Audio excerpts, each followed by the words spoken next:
Amigos, pues me da mucho gusto poder platicar con una de las mejores personas que conozco y que me ha dado la oportunidad de entablar relación del fútbol, porque no solamente estamos hablando de la parte profesional, uno de los grandes arqueros de la historia, pero una gente que yo no sé de dónde salió, seguramente lo mamó, lo heredó, valores, principios, una familia súper unida, siempre de buenas, agradecido, siempre buscando el lado bueno de las cosas, produciendo, haciendo el bien, mi querido Adolfo Ríos. ¿Cómo estás? ¿Cómo te trata la vida? ¿Cómo estás en este momento de la pandemia? ¿Cómo está la familia? Muy bien, Javier. Bueno, pues mira, con esa presentación te lo agradezco muchísimo. El cariño es mutuo, entonces muy contentos, aprendiendo todo lo que está pasando. A final de cuentas es un aprendizaje para todos.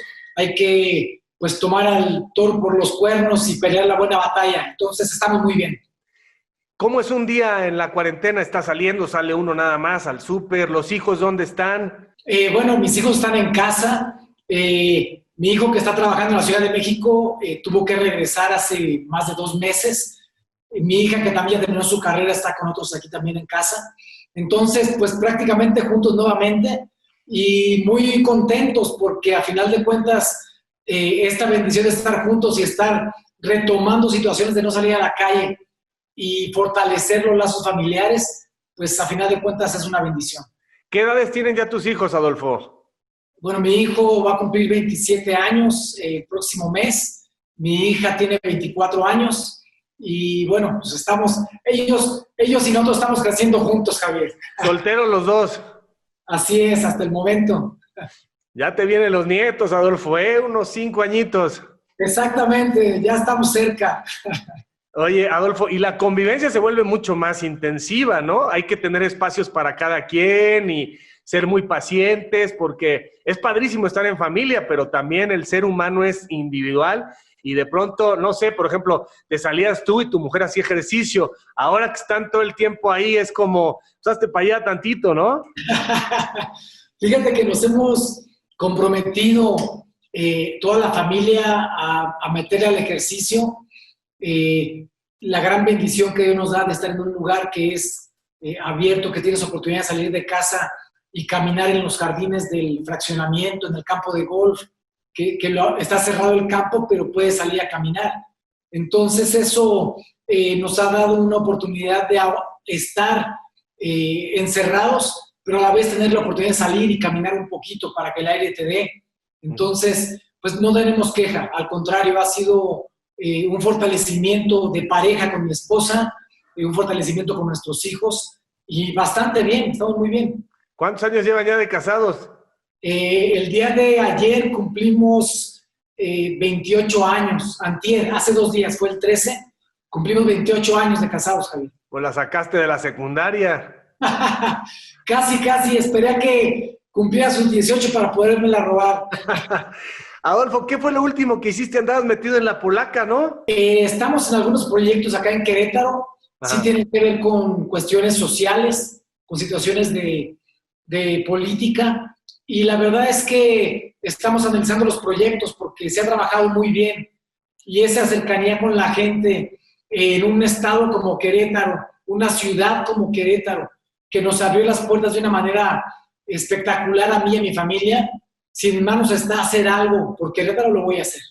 Oye, ¿pero estás en algún partido político? Actualmente no, Javier, porque el partido con el que contendimos en el 2018 era Encuentro Social, perdió el registro. Entonces, esa libertad tenemos de hoy en día estar analizando los proyectos.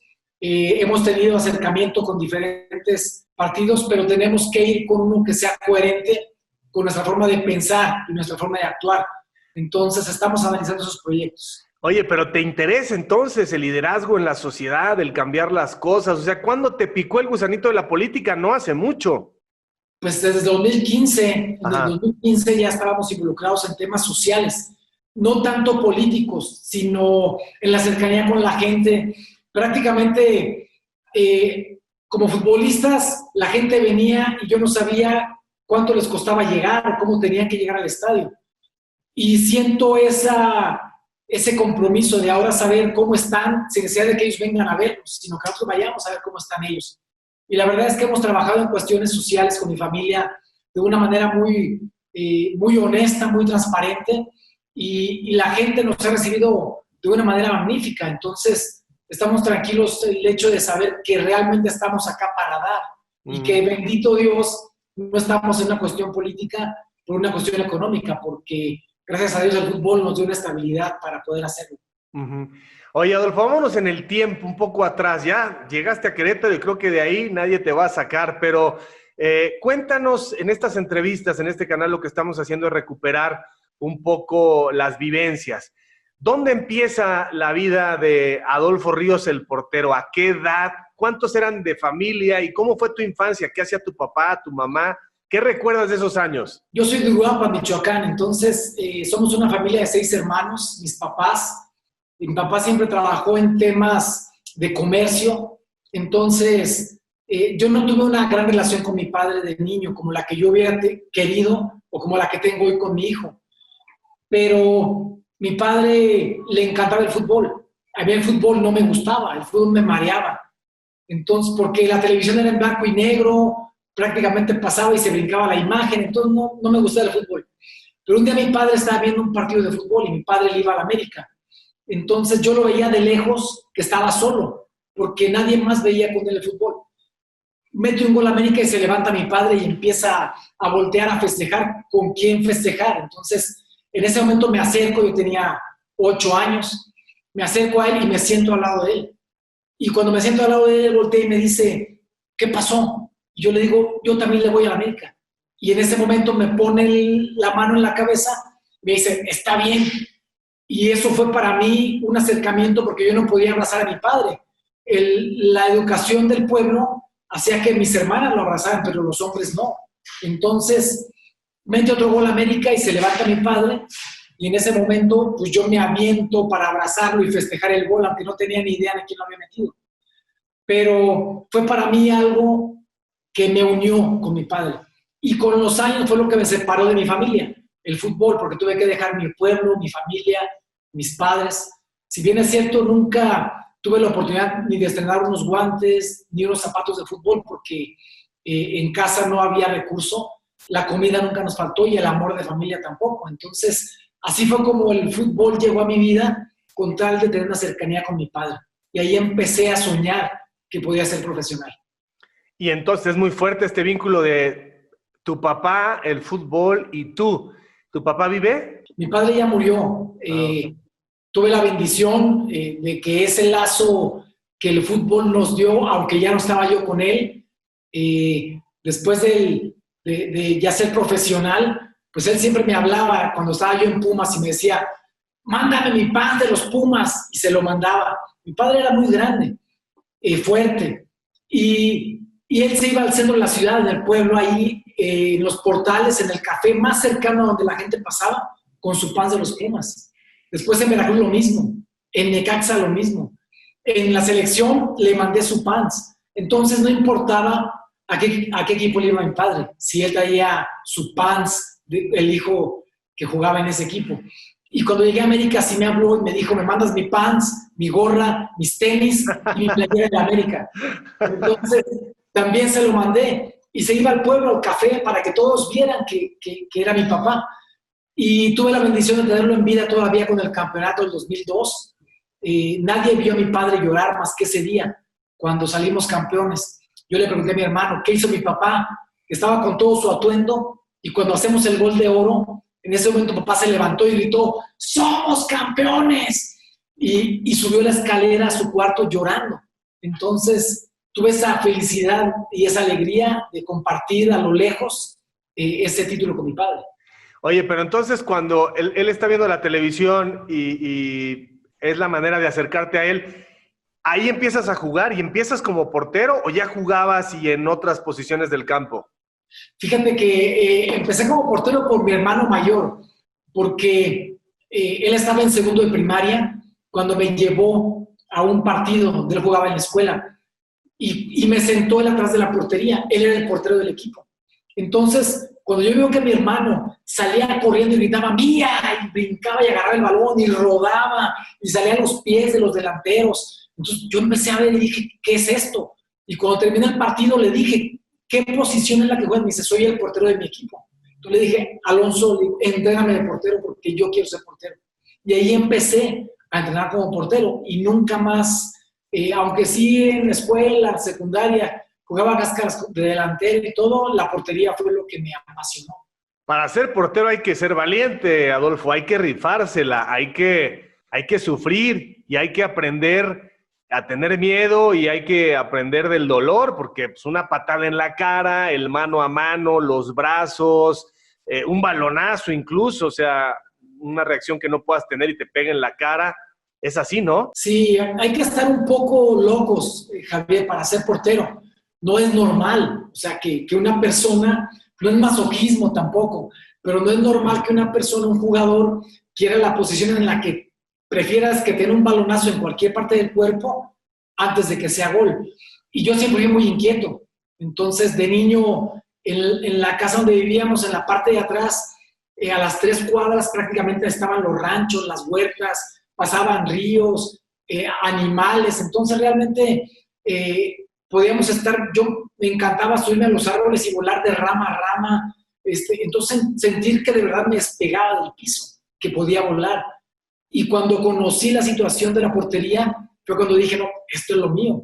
Y ahí fue donde me enamoré prácticamente de la portería. Y eras bueno desde el principio. Siempre estuve en equipos en donde mis compañeros eran mayores que yo. Entonces, cuando yo llego a tercera división, yo tenía 13 años. Cuando llegué a tercera división profesional en Uruapan. Entonces, mis compañeros ya tenían 18, 20 años. Algunos de ellos ya estaban casados. Y yo tenía, por cumplir 14 años, cuando firmé mi primer contrato con tercera división en Uruapan. Oye, pero entonces ya eras flexible, rápido de piernas, eras instintivo, valiente, o sea, porque en general fuiste un portero muy completo, de muy buenos reflejos, un portero que además se anticipaba un poco, digamos, a la voluntad, a la decisión del jugador. Ya lucías, o sea, decían, wow, este va de esquina a esquina y llega a todas. Además tienes muy buen alcance. ¿Todavía paras o no? No, ya no, Javier. A veces me gustaría parar por lo menos el camión, pero no, ya la verdad es que jugamos otros deportes, juego racket, ahora tengo lo que nunca dije que iba a jugar cuando llegué a vivir aquí, que era golf, porque era para viejitos. Ya soy viejito, entonces ya juego golf. Entonces, pero no, ya partidos ya tengo de cuidarme, porque aunque físicamente seguimos trabajando, ya la cuestión de reacción es diferente. Entonces, no me gustaría que si me cuidé en mi vida deportiva, ahora las lesiones vengan por querer jugar fútbol a esas alturas. Bueno, y entonces llegas a la tercera división, te contratan, dicen, vámonos, lo queremos. En tu casa dijeron, juegas, pero la escuela, o sea, acompañaste las dos cosas. ¿Cómo fue ese proceso? Yo estaba en la secundaria cuando llegué a tercera división. De hecho, fui a hablar con mi papá porque yo no podía firmar porque era menor de edad. Entonces, cuando hablé con él, le dije, papá, me van a registrar en el Uruapan en tercera división. Entonces, tú tienes que firmar el contrato. Y entonces en ese momento mi papá me dijo, ¿qué tan mal están los del Uruapan que están contratando niños? Entonces, yo le dije, no, papá, le dije, voy a ser portero de primera división. Y en ese momento agarró el teléfono y le habló por teléfono al dueño del equipo, que era un pueblo, todo el mundo se conocía. Y le dijo, oye, Jorge, me está diciendo Adolfo que lo van a contratar, ¿es verdad eso? Pues, ¿cómo andan ustedes que están contratando chavitos? Le dijo, no, es que el entrenador, que en ese entonces era Horacio Troche, que él fue mundialista uruguayo, era el entrenador del Uruapan. Y tenía él a Jorge Poyú, que también fue un portero uruguayo, que trajo él a jugar a primera división, que era el entrenador de porteros. Entonces yo tenía ya un tiempo trabajando con él. Y le dijo, ellos quieren que ya sea parte del equipo de Uruapan. Y entonces ahí me integré prácticamente, que tuve esa gran bendición de que estuve entrenando con arqueros extranjeros y en este caso uruguayos. ¿Sabías, Adolfo, que tenías la vocación? O sea, un futbolista, un portero que va a llegar a primera división, lo sabe a los 10 años. Sí, Javier, porque yo me sentía bastante bien en lo que yo hacía, en el trabajo que hacía. Entonces, los comentarios, por supuesto, de la gente son los que te van dando una pauta, principalmente de los entrenadores.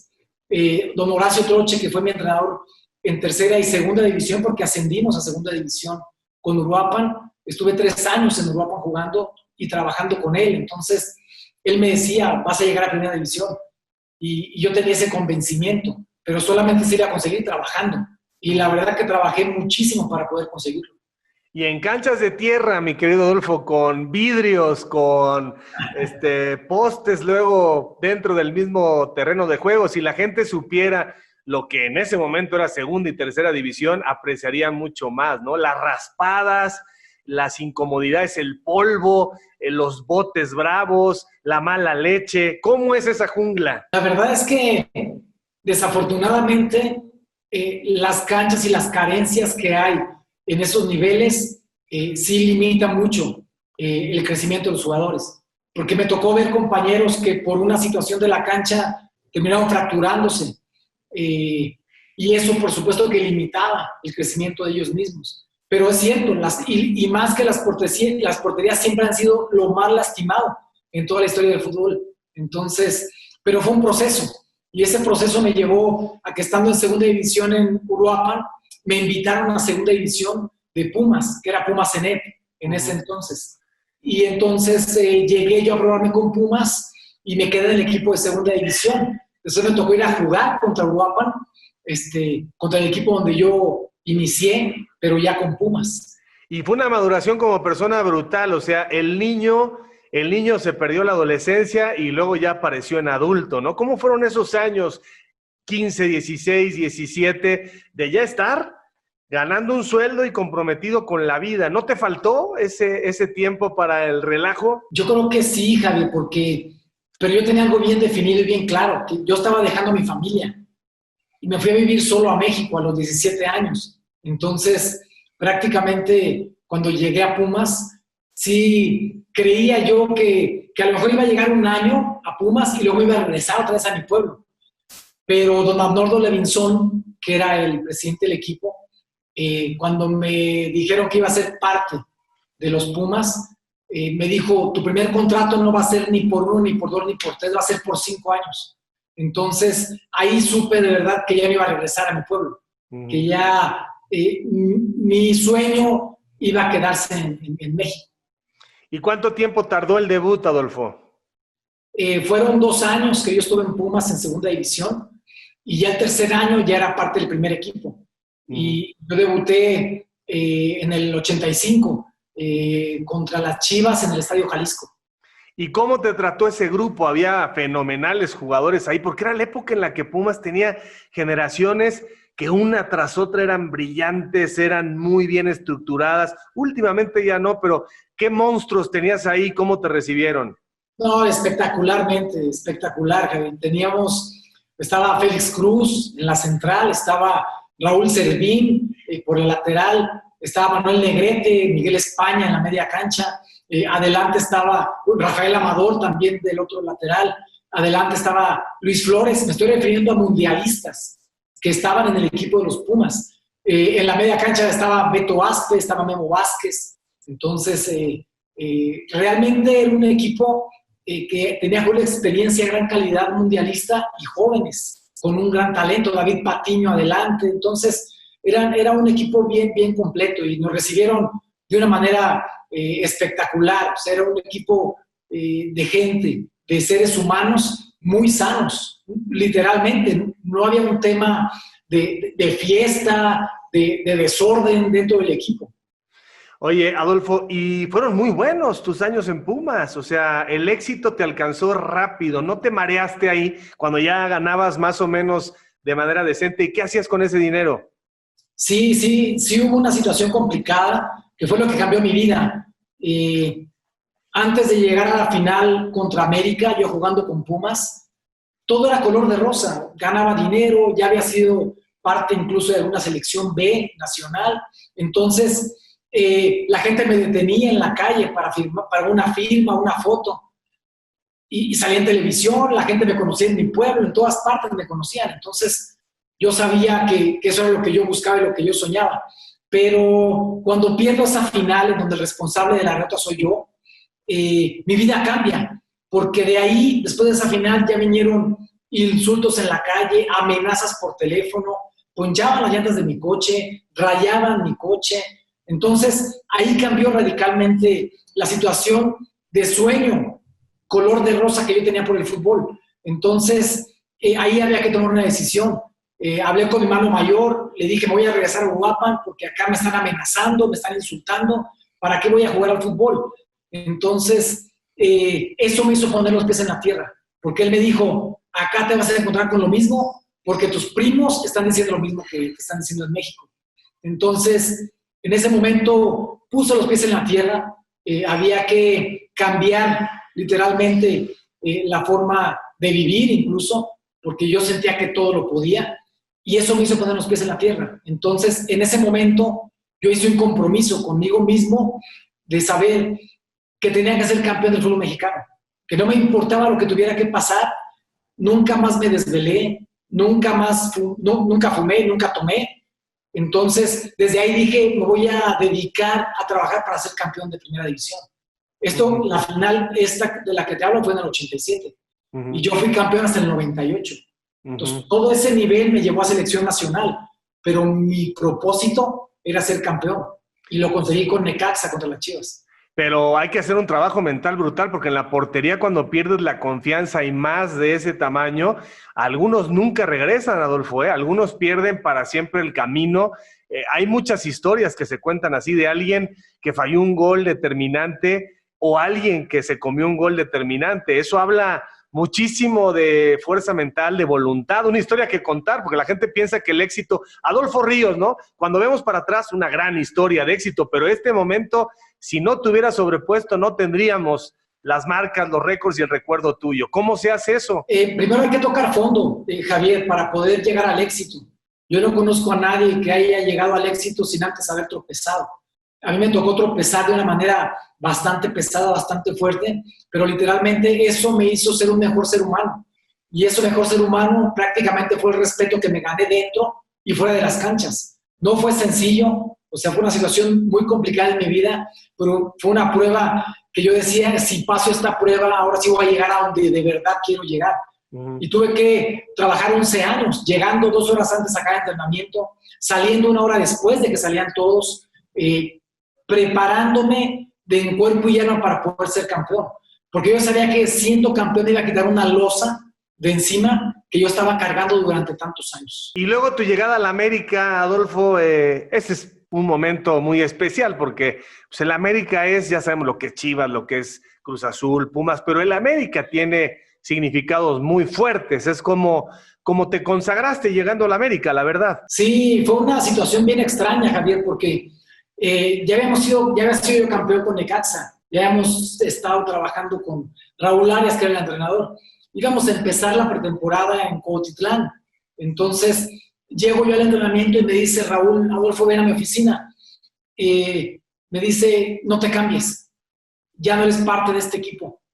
Entonces le dije, ¿cómo? Raúl, ¿cómo estás diciendo? Me dice, sí, me acaban de hablar de América, mañana te presentas en América.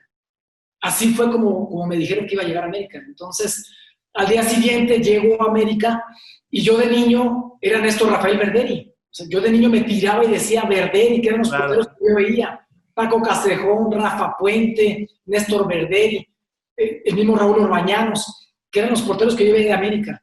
Entonces, cuando llego al club, se abre la puerta del vestidor y sale Néstor Verderi y me dice, hola, soy Néstor Verderi, soy tu entrenador de porteros. Entonces le dije, Néstor, déjame darte un abrazo, man. Entonces me dice, ¿por qué? Le dije, porque yo era Néstor Verderi de niño. Entonces, cuando llego a casa, pongo el uniforme en la cama y le digo a mi esposa, le digo, mami, ven. Tú llega, me dice, ¿qué pasó? Le dije, soy el portero del América. Y entonces voltea el uniforme, me voltea a ver a mí y me dice, pues trabajo es trabajo. Entonces, ella pensaba, porque los comentarios de todos los que estábamos en Necaxa, que se iban a América, no funcionaban. Los jugadores terminaban regresando a Necaxa o yendo a otro lado porque podían fracasar. Y América tenía 13 años de no salir campeón cuando tuvimos la bendición de salir campeones. Entonces ya le dije yo, no, mami, no estás entendiendo, es que yo soñé ser portero de primera división. Luché y llegué a ser portero de primera división. Soñé llegar a la selección nacional y lo conseguí. Soñé ganar Citlalis y lo conseguí. Pero nunca soñé que el equipo, que mi padre y yo veíamos cuando yo era niño, que yo iba a ser el portero de América. Entonces me dice, no, entonces está bien.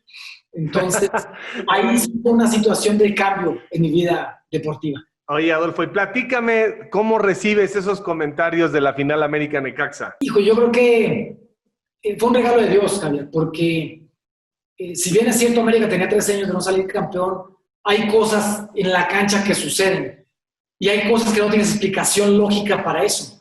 Pero con todo lo que pasó en la cancha, lo que sucedió después de que Necaxa en el primer partido nos iba 2-0, ya había pasado la mitad del primer tiempo, ya íbamos a arrancar el segundo tiempo, y me acuerdo perfectamente que cuando estaba en la portería para empezar el segundo tiempo, pasó Raúl, me pone la mano en el hombro y me dice, estás en el equipo equivocado.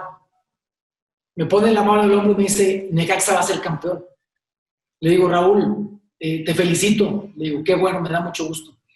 Y ya sigue caminando.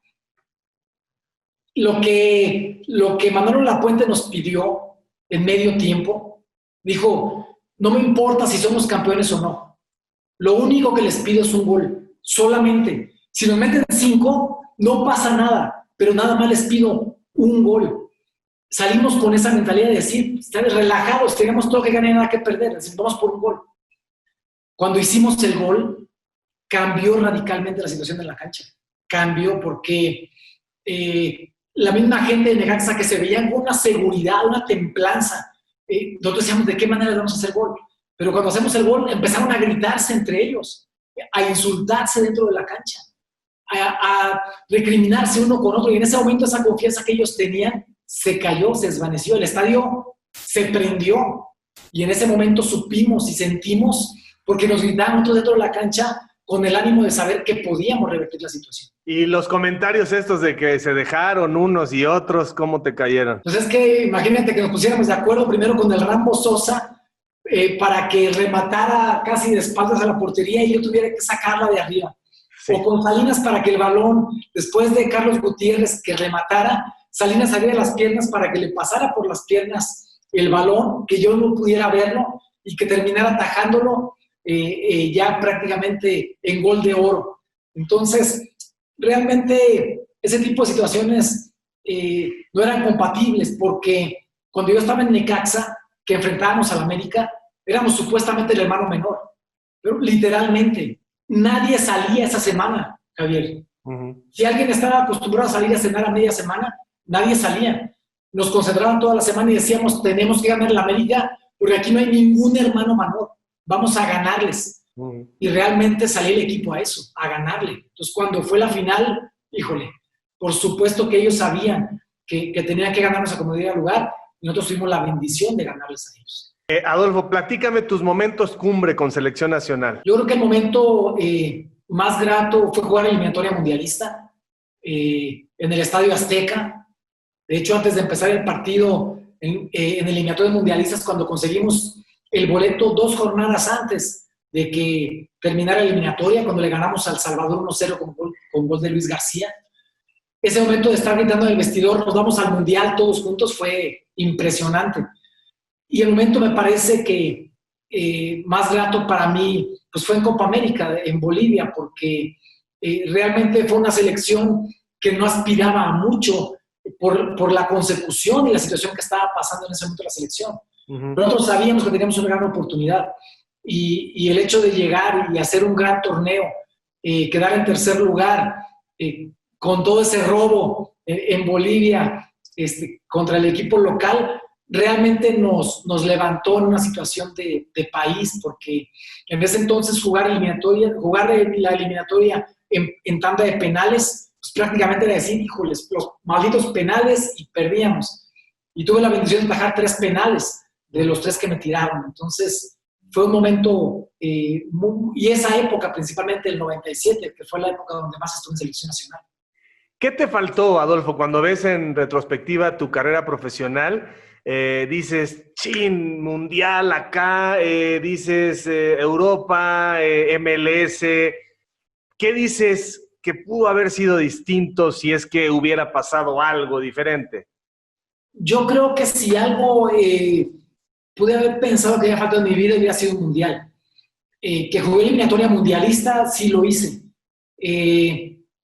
Pero el hecho de ver tan cercana una posibilidad de llegar a un mundial y que no se haya concretado, fue un golpe duro, pero realmente no fue una situación que haya cambiado mi vida. Al contrario, yo estoy mucho más agradecido con la gente que me dijo, tú tenías que haber estado en un mundial, en lugar de que me hubieran dicho, ¿cómo fuiste a un mundial si no mereces estar ahí?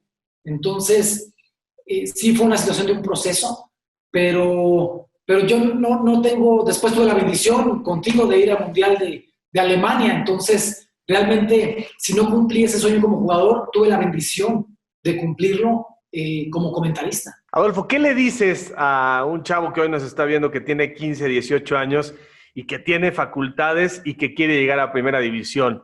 ¿Cuáles serían los consejos si de pronto tuviera algún momento difícil que tenga que recurrir a este video y escucharte? Híjole, Javier, las situaciones complicadas, los obstáculos los van a tener. O sea, eso tienen que saber perfectamente. Que van a tener tropiezos, por supuesto que los van a tener. Nadie les va a regalar nada. Pero hay un tema bien definido que fue lo que a mí me dio resultado. El fútbol no va de la mano con la fiesta. El fútbol no va de la mano con las adicciones. Porque me tocó ver compañeros míos que perdieron la vida por esa situación. Y que tienen una vida impresionantemente para poder llegar a ser figuras. Entonces, sí van a conseguir llegar si trabajan por ese sueño, si están dispuestos a pagar el precio del trabajo día a día, de que cada vez que lleguen estén dispuestos a aprender algo nuevo y que por más que te digan los entrenadores que tienes que repetir las cosas, esa es la única manera de dominarlas, la repetición de las cosas. Entonces, sí va a ser complicado, pero de verdad que hay una situación bien clara. Cuando lo consigues, no hay una situación más grande que conseguir por méritos propios lo que tú soñaste. Querido Adolfo, muchísimas gracias por tu tiempo. Es un gusto verte y verte también. En el camino andamos. Gracias por contarnos las anécdotas de tu vida. Un recuento rápido de tu carrera profesional. Mis respetos, mi gratitud, mi cariño siempre, Adolfo.